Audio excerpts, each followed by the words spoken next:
Dear feminists, I'd like to ask you some questions, and I sincerely hope you'll answer them. First, I want to know why my individual empowerment isn't enough for you. Why I must agree with an entire movement when I live an exceptional life. Why I must feel I owe things to you when I know I owe absolutely nothing to you. Let's break down my 3 great privileges. I have a girlfriend. I have the right to be a homosexual not because of feminists, but because of gay rights activists and the government.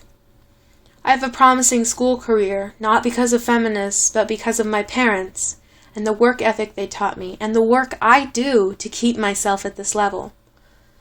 I lead a relatively privileged middle class lifestyle, not because of feminists, but because of the work of my parents, what they have done to keep us afloat.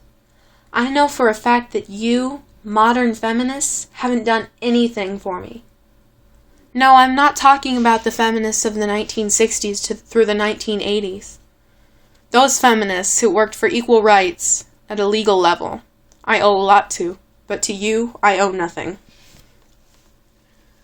Another good question, why do you hate men? You seem to think that you don't hate the opposite gender, but the fact that you'll go red in the face at the mere mention of an MRA, a men's rights activist, proves well enough that you don't really want equality. It shouldn't be made easier for women to accomplish things in this world.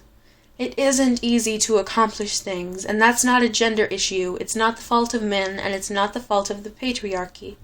If you do not succeed at something, you typically have no one to blame but yourself.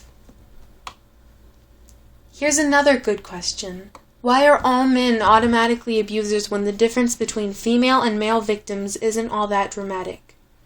According to the American Bar Association, approximately 1.3 million women and 835,000 men are assaulted by an intimate partner annually.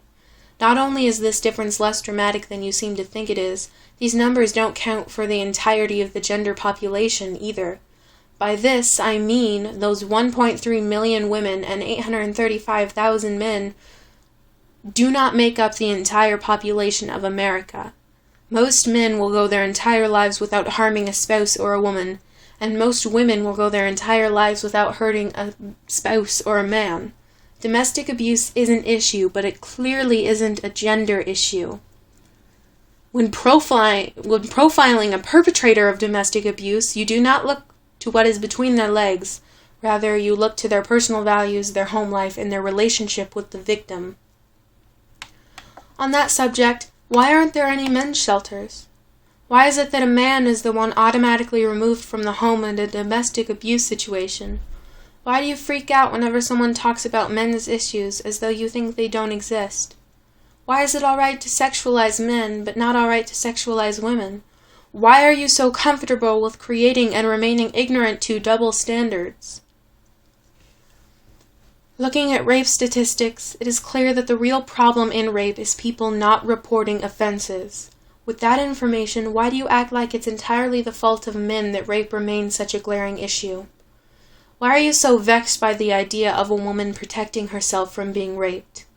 Why is the statement, "teach rapists not to rape," any more sensible than "teach serial killers not to murder"? Why do you act like women are capable of anything except getting their jobs through hard work, protecting themselves, and committing crimes?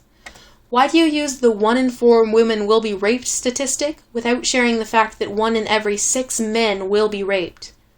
Why do you claim that women who do not support rape didn't do so because they were afraid, when a survey by the NCDSV showed that only 12% didn't report their assault because they were afraid? In fact, much more trivial issues seemed to take place. 43% felt nothing could be done, and 27% felt it was a private matter. Again, this brings us to the point that the problem to be dealt with as far as rape goes is not fear or the perpetrators, rather it's the victims. Nothing can be done about a crime unless it is reported, and nothing can be done about rape unless it is reported relatively quickly after it occurs. Most importantly, why do you claim that misogyny is a problem without acknowledging the risks or even existence of misandry? Why do you claim that you're interested in equality when all you want to do is better your own situation?